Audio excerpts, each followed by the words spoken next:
जय हिंद दोस्तों, आप सभी का प्रयाग एग्जाम यात्रा में स्वागत है। जैसा कि आप सभी लोग जानते हैं कि यूपी पुलिस की वैकेंसी आ चुकी है।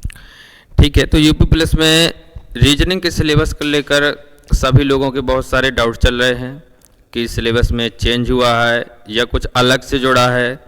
तो आज थोड़ा सा सिलेबस डिस्कस करते हैं, उसके बाद अपन रेगुलर बेस पर क्लास स्टार्ट करेंगे। ठीक है, तो आज देखते हैं थोड़ा सा सिलेबस कैसा क्या है। देखिए, यदि पूरे सिलेबस की बात की जाए तो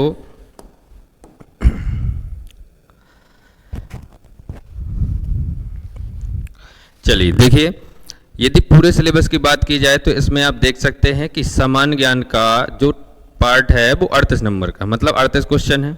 इसके बाद इसमें आते हैं अपन हिंदी में। ठीक, हिंदी का कितना है? 37 क्वेश्चन का है। ठीक है, अब ये जो मैथ का इसमें टॉपिक जुड़ा हुआ है, संख्यात्मक एवं मानसिक योग्यता। तो इसमें क्या है कि आधा मैथ का है और आधा क्या है? रीजनिंग का।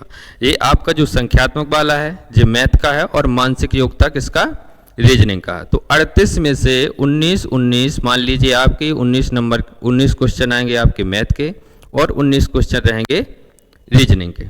ठीक, इसके बाद ये अलग से भी रीजनिंग का दिया हुआ है, मानसिक अभिरुचि, बुद्धिलब्धि और तार्किक क्षमता। ठीक है, इतना तो उसमें सिलेबस में दिया ही हुआ है। ठीक है, इसके बाद अपन देखते हैं कि इसके अंदर क्या क्या आ सकता है। ठीक, चलिए, तो इसके बाद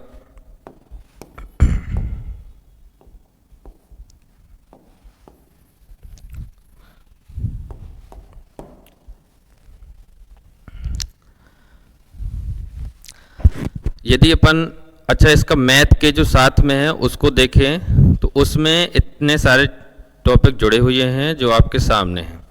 देखिए, चलिए, इसमें है जो आपका पहला टॉपिक है वो है आपका तार्किक आरेख, लॉजिकल डायग्राम वाला, जो आप समझते ही होंगे। ठीक है, इसमें आज अपन डायरेक्ट सिर्फ सिलेबस देखेंगे कि क्या क्या आना है। इसके बाद जब क्लासें चलेगी तो विस्तार से इसकी जानकारी अपन प्राप्त करेंगे, जो भी होगा पढ़ाई करें यहाँ पे देखेंगे। ठीक है, चलिए, तो पहला आपका क्या है? तार्किक आरेख का। दूसरा है संकेत संबंध विश्लेषण। ठीक, इसमें तीसरा आता है प्रत्यक्ष ज्ञान बोध परीक्षण। अच्छा, कुछ टॉपिक इसमें हिंदी इंग्लिश दोनों, सब में है हिंदी और इंग्लिश। जो समझ में हिंदी में ना आए तो इंग्लिश में आप देख सकते हैं।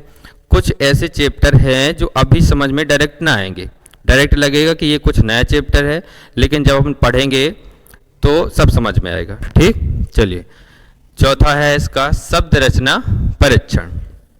ठीक, इसके बाद पांचवा चैप्टर है अक्षर एवं संख्या श्रृंखला। ठीक, इसके बाद है शब्द एवं अक्षर परीक्षण, वर्णमाला समानता, इसी को आंशिक समरूपता भी बोलते हैं। अल्फाबेट एनालॉजी, जैसे एनालॉजी के क्वेश्चन रहते हैं इसमें अल्फाबेट के भी उसी तरह के क्वेश्चन आएंगे। ठीक, ये है कौन सा? व्यवहारिक ज्ञान परीक्षण, कॉमन सेंस वाले क्वेश्चन है इसमें।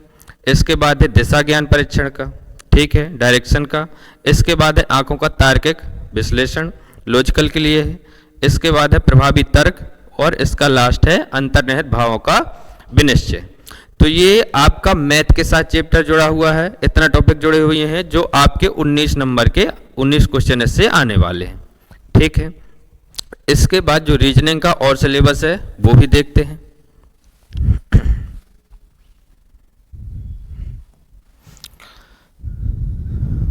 ये आपका हो गया मैथ के साथ वाला। इसके बाद यहां से स्टार्ट होता है रीजनिंग का मेन चैप्टर, मेन सिलेबस। देखिए, ये शायद आपने पहले नहीं पढ़ा होगा, ये कुछ नया है। अच्छा, पहले आ भी चुका है, बिल्कुल नया नहीं है, लेकिन हो सकता है आपने अभी ना पढ़ा हो। इसमें क्या है? पहला चैप्टर है जनहित के प्रति दृष्टिकोण। ये तब के लिए है, अच्छा, पहले से जैसे कोई मान लीजिए आप पुलिस में सिलेक्ट हो गए, ठीक है, तो सरकार ये भी तो जानना चाहती है कि आप सिलेक्ट होने के बाद जनता के प्रति आपका क्या व्यवहार रहेगा। ये सब जानकारी इसमें दी हुई है। आपके सामने कोई ऐसी परिस्थिति आ जाती है तो आप कैसे उसे हैंडल करेंगे। ठीक, बहुत सारी ऐसी चीजें हैं, इसी में आएंगी वो सब। देखिए, यही है जनहित के प्रति दृष्टिकोण, आपका जनता के प्रति क्या व्यवहार होगा। दूसरा है कानून एवं शांति व्यवस्था। इसके बाद है सांप्रदायिक सद्भाव, ठीक है, आपका दूसरों के प्रति क्या व्यवहार रहेगा, ये सब चीजें इसमें आने वाली हैं। अपराध नियंत्रण, आप अपराध को कैसे नियंत्रण हैंडल कर पा रहे हैं, ठीक है। इसके बाद आता है विधि का शासन, इसके बाद है अनुकूलन की क्षमता, इसके बाद है व्यावसायिक सूचना बेसिक स्तर का, ठीक। पुलिस प्रणाली, समकालीन पुलिस मुद्दे एवं कानून व्यवस्था। अच्छा, ये चीज़ें सब उसमें सिखाई भी जाती हैं, लेकिन सिलेक्ट होने के पहले भी जब अपन पेपर देते हैं, आप जब पेपर देंगे तो जो पेपर ले रहा है वो ये देखना चाहता है कि आपके अंदर वो क्षमता है कि नहीं है। आप जनता के सामने या जनता को कैसे हैंडल करेंगे, ठीक है। कोई अपराध है तो आप उसे कैसे हैंडल करेंगे, ठीक। तो ये सब चीज़ें इसमें आने वाली हैं। इसके बाद है व्यवसाय की प्रति रुचि, ये है आपकी मानसिक दृढ़ता, अल्पसंख्यकों एवं वंचित वर्गों के प्रति संवेदनशीलता, ठीक है। ये तो आप समझ ही गए होंगे, अल्पसंख्यकों के प्रति आपकी भावनाएं क्या रहेंगी, क्या संवेदनशीलताएं रहेंगी, ठीक। इसके बाद है लैंगिक संवेदनशीलता, ठीक है। आप उसमें दोनों के प्रति कैसा भाव रख पा रहे हैं, ठीक है। तो ये चीज़ें आपकी इसमें आएंगी। ये आप समझ लीजिए कि आपकी पूरी मानसिक योग्यता पर आधारित है। आप कैसे सोच रहे हैं, कैसे समझ रहे हैं, किसी भी अपराध को आपके सामने कुछ हो रहा है तो उसे कैसे हैंडल कर पा रहे हैं, ये सब चीज़ें इसमें आने वाली, ठीक। इसके बाद अपन आते हैं अगले जो चैप्टर है इसके। अब इसमें आप ये ध्यान दीजिए कि 13 चैप्टर इसमें हो गए अभी, ठीक। अभी जो देखा था 12 चैप्टर उसमें थे, ठीक है। तो 12 वो हो गए, 13 ये चैप्टर हो गए, ठीक। 12 दूनी 24 1 25 चैप्टर तो अभी हो चुके हैं। इसके बाद रीजनिंग का सिलेबस बहुत बड़ा है ना, आना भी है कम से कम। अच्छा 19 उसमें थे और मान लीजिए कि इसमें कितने थे आपके 37, लगभग 55 से 56 नंबर तक के, मान लीजिए 50 से 56 नंबर तक के क्वेश्चन रीजनिंग के आने वाले हैं। तो सिलेबस भी बड़ा होगा, ठीक है। इसके बाद जो और इसके टॉपिक हैं उसमें आते हैं। इसके बाद आता है खा नंबर का, देखिए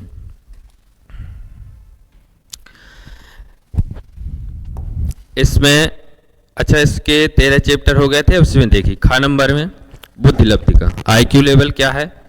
पहला आपका संबंध एवं आंशिक समानता, ये आपके पुराने चैप्टर ही है, ठीक है। Relationship and analogy test. दूसरा क्या है, असमान को चिन्हित करना, ठीक है। समझ रहे होंगे आप कि जैसे 4 ऑप्शन दिए हैं उसमें से 3 एक समान रहेंगे और चौथा दूसरी तरह का रहेगा, तो उसको चिन्हित करना, ठीक है। इसके बाद तीसरा है श्रृंखला को पूरा करना, सीरीज वाले हैं, सीरीज में 2-3 टाइप के क्वेश्चन आते हैं, ठीक है। इसके बाद है संकेत लिपि कूट लेखन यानी कोडिंग डिकोडिंग का, ठीक। इसके बाद है आपका दिशा ज्ञान परीक्षण का, ये चैप्टर ये टॉपिक उसमें भी था और इसमें भी है ना, तो एक ही है, कोई अलग नहीं है। फिर है आपका रक्त संबंध का जो हर उसमें आता है, चाहे जौन सा एग्जाम हो, ठीक है। इसके बाद है वर्णमाला पर आधारित प्रश्न, अल्फाबेट हो गया आपका, ठीक। इसके बाद है समय क्रम परीक्षा, टाइम के ऊपर है। फिर है वेन आरेख एवं चार्ट पर आधारित क्वेश्चन, वेन डायग्राम वाला है, ठीक। इसके बाद है गणितीय योग्यता परीक्षण, ये मैथमेटिकल्स वाला होता है, ठीक है। इसके बाद है क्रम में व्यवस्थित करना, क्रम में व्यवस्थित करना, ठीक। ये इसमें भी आपके 3 से 4 टाइप वाले क्वेश्चन आते हैं, एक गोला वाला है, एक आपका मान लीजिए वर्ग वाला, ये लाइनिंग वाला, क्रम में बैठाने वाले क्वेश्चन आएंगे इसमें। इसके बाद अभी देखिए इसमें कितने टॉपिक हो गए, 11 इसके हो गए, है ना। पहले जो स्टार्टिंग वाला देखा था उसमें अपने कितने थे, 13 थे, फिर दूसरे में 12 थे, अब इसमें अभी कितने हैं, 11 इसमें हो गए, ठीक। अभी सिलेबस इसका खत्म नहीं हुआ है, ठीक। अभी एक और है, देखते हैं उसको भी, उसमें क्या क्या है, कौन कौन से टॉपिक हैं। ये देखिए, ये वैसे आपका पढ़ा हुआ है, ज़्यादा कुछ ऐसा चेंज नहीं हुआ है सिलेबस में कि आपने बिल्कुल नहीं पढ़ा है। हाँ कुछ चीज़ें हैं जो हो सकता है आपने ना पढ़ी हो, लेकिन वो मानसिक अभिरुचि की उसमें आ जाता है कि आप कैसे सोच पा रहे हैं, कैसे क्या कर पा रहे हैं। इसके बाद देखते हैं इसमें जो बाकी का बचा हुआ है, इसमें आप देखेंगे तो पहला कौन सा है, समरूपता ही है, एनालॉजी। इसके बाद कौन सा है, ये समानता वाला हो गया, ठीक। इसके बाद ये भिन्नता वाला। अच्छा ये तीनों एक ही चैप्टर टॉपिक मान लीजिए, है ना, ये समानता पर है, समरूपता पर है, ये समानता पर है और ये भिन्नता पर है, ठीक है, छांटने वाले ही हैं। ठीक है, एनालॉजी जैसा टॉपिक ही है ये तीनों। इसके बाद है ये स्थानिक कल्पना, खाली स्थान भरना। ठीक, इसके बाद है समस्या समाधान। छठवां है आपका विश्लेषण एवं निर्णय। इसके बाद आगे आते हैं, थोड़ा सा ऐसे और बड़ा कर लेते हैं जिसमें साफ साफ दिखे आपको।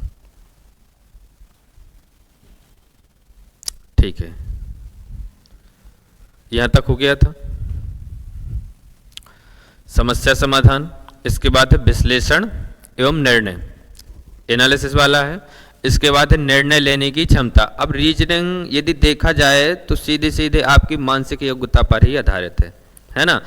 मैथ एक ऐसा सब्जेक्ट है जिसमें आप किसी सूत्र से ये जोड़ घटाना, जो भी परसेंटेज का आएगा, एवरेज का आएगा, जो भी आएगा तो उस हिसाब से आप उसको हल कर लेंगे। लेकिन ये एक ऐसा चैप्टर है कि पढ़ने के बाद भी आपको अपने दिमाग से ही सब कुछ करना पड़ेगा। यहाँ आप चाहे जितने क्वेश्चन कर लें, फिर भी जब तक आप उनका रिवीजन नहीं करेंगे, आप जितने ज़्यादा हो सके जितने से ज़्यादा क्वेश्चन लगाएंगे, तभी यहाँ पर आप अच्छे से अच्छा कर पाएंगे।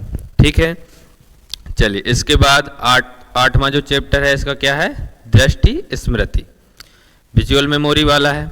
इसके बाद है विभेदन क्षमता, फिर है पर्यवेक्षण, फिर ये संबंध। अच्छा, वो आपका रक्त संबंध अलग है, ये संबंध अलग है ना। ठीक, इसके बाद है अवधारणाएं, फिर क्या है अंक गणितीय तर्क। ठीक, इसके बाद है आपका शब्द एवं आकृति वर्गीकरण। आकृतियों से भी 2-3 चैप्टर इसमें ऐड है। आपका यही हो गया एक आकृति वर्गीकरण, एक हो गया जी अंक गणितीय, अच्छा ये अलग है, संख्या श्रृंखला ये अलग हो गया। एक आपका मिला था उस वाले में आकृति वाला। ठीक, अभी शायद नीचे और है एक आध।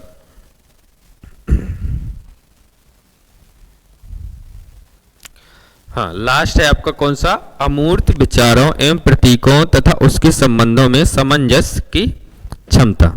ठीक है, तो जैसा कि आप सभी ने अभी सिलेबस देखा, अपन ने आज क्या किया है, सिर्फ सिलेबस देखा है कि कौन से चैप्टर हैं, उसके बारे में कोई जानकारी नहीं ली कि इसके अंदर क्या पूछा जाना है। ये तो अपन क्लास में एक एक चैप्टर अपन क्या करेंगे, पढ़ेंगे, डिस्कस करेंगे। जो भी आपकी समस्याएं होंगी उनको सोल्व किया जाएगा। ठीक है, जैसा कि आप सभी को पता होगा कि हमारी प्रयाग एग्जाम यात्रा की टीम एक धुरंधर बैच लेकर आई है। तो जैसा कि आप सभी लोगों ने सिलेबस देख ही लिया है, ठीक, तो अपन ठीक है किसी दिन मतलब कल से ही स्टार्ट कर देते हैं। ठीक है, तो एक एक चैप्टर अपन इसमें पढ़ेंगे, समझेंगे, जो भी आपकी समस्याएं होंगी वो सारी सॉल्व की जाएंगी। तो फिर ठीक है, मिलते हैं अगले दिन। जय हिंद, आप सभी को खुश रहिए, ध्यान रखिए अपना। जय हिंद।